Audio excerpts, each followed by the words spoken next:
Uğurlu münasibət yalnız düzgün insanı tapmaq deyil. Hər gün münasibətə qulluq eləmək lazımdır. Münasibətə canlı orqanizm kimi baxsaq, bəslənməsən zəifləyəcək, laqeyd olsan xəstələnəcək. Bu səbəbdən də psixoloji baxımdan profilaksika, yəni münasibətin dağılmadan əvvəl qorunması çox vacibdir. Profilaktik tədbirlər deyəndə mən nəyi nəzərdə tuturam? Vaxtında danışmaq susmaqdan daha vacibdir. Kiçik narazılıqları vaxtında dilə gətirmək lazımdır. Problemi böyümədən həll etməliyik. Daxili uşağı tanımaq.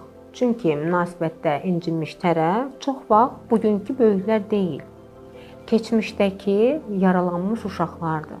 Duyğusal gigiyena, yəni gündəlik stresi, sıxıntını münasibətə daşımaq, qəzəbi ötürmək əvəzinə onu anlamaq, paylaşmaq, bir-birinin dünyasını tanımaq, avtomatik münasibət yaşamaq yerinə maraqlanmaq, sual vermək, qarşı tərəfi yenidən kəşf eləmək. Elə bil ki, maşını avtopilotda qoyursan, olmaz elə. Fərqlilikləri qəbul eləmək.